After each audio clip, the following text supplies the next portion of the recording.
వి gold trusted gold buyers తాకట్టులో ఉన్న బంగారాన్ని విడిపించి ఈ రోజు ఉన్న మార్కెట్ ధరకే కొనబడును. మరిన్ని వివరాలకు సంప్రదించండి 7771077720.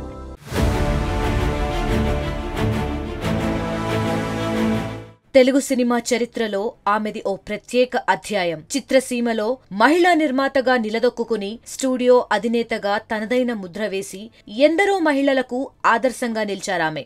తెలుగు సినిమా స్వర్ణయుగం నుండి ప్రపంచ స్థాయికి ఎదగడం వరకు చూసిన నాటితరం ప్రముఖ నిర్మాత, నటి, గాయని చిత్తజల్లు కృష్ణవేణి ఇక లేరు. కొంతకాలంగా అనారోగ్యంతో బాధపడుతున్న కృష్ణవేణి హైదరాబాద్లోని సిటీ న్యూరో ఆసుపత్రిలో చికిత్స పొందుతూ తుదిశ్వాస విడిచారు. తెలుగు సినీ పరిశ్రమకు గొప్ప గొప్ప కళాకారులను పరిచయం చేసి గౌరవప్రదమైన నిర్మాతగా ఆమె మంచి గుర్తింపు అందుకున్నారు. కానీ అంతటి మహామనిషి చనిపోయిన వేళ చివరి చూపునకు కూడా టాలీవుడ్ పెద్దలెవరూ ఆమెను పట్టించుకోలేదు.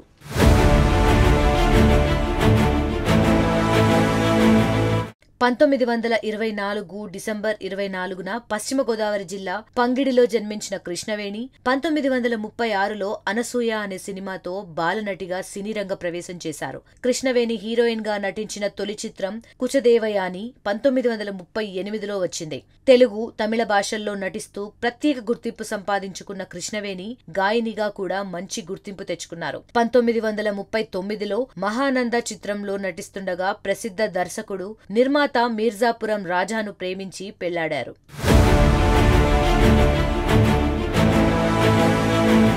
పెళ్లి తర్వాత తెలుగు చిత్ర పరిశ్రమలో శోభనాచల పేరిట తొలి స్టూడియోను ఏర్పాటు చేసి వాటి వ్యవహారాలను చూసుకున్నారు కృష్ణవేణి. సినీ రంగంపై మక్కువతో నిర్మాణ రంగంలోకి అడుగుపెట్టిన కృష్ణవేణి 1949లో మన దేశం సినిమా ద్వారా దివంగత సీనియర్ ఎన్టీఆర్ ను తొలిసారి వెండితెరపైకి పరిచయం చేశారు. ఈ సినిమాలో ఆమె హీరోయిన్ గాను చేశారు.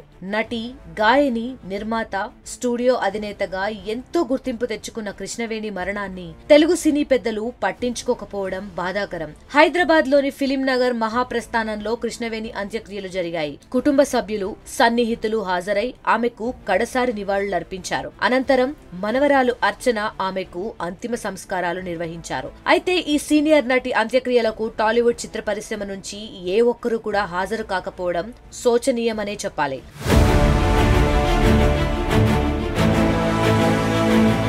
మన దేశం సినిమాతో సీనియర్ ఎన్టీఆర్ ను కృష్ణవేణి సినిమా రంగానికి పరిచయం చేశారు. ఒక్క ఎన్టీఆర్ ను మాత్రమే కాదు, ఎస్వి రంగారావును, నేపథ్య గాయకునిగా ఘంటసాల వెంకటేశ్వరరావుని కూడా ఇండస్ట్రీకి పరిచయం చేశారు కృష్ణవేణి. ఆ తరువాత సినిమాల్లో అనేక గాయకులు, నటులు, సంగీత దర్శకులకు ఆమె అవకాశం కల్పించారు.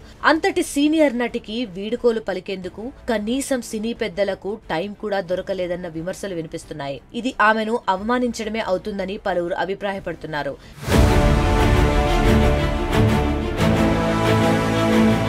ఇటీవల హీరో అల్లు అర్జున్ కొన్ని గంటల పాటు జైలుకు వెళ్లి వస్తే చిత్ర పరిశ్రమ నుంచి అందరూ ఆయన ఇంటికి వెళ్లి పరామర్శించి మరీ ధైర్యం చెప్పారు. కనీసం కృష్ణవేణికి తుది వీడుకోలు పలకకపోవడంపై ఇదేం న్యాయమని ప్రశ్నిస్తున్నారు. మా అధ్యక్షుడు మంచు విష్ణు కేవలం ఒక్క ట్వీట్ తో సరిపెట్టుకోగా టాలీవుడ్ కు పెద్దన్నగా పిలుచుకునే చిరంజీవి కూడా ఆమె మృతి పట్ల కనీసం ఒక్క ట్వీట్ కూడా చేయకపోవడం నిజంగా బాధాకరమనే చెప్పాలి.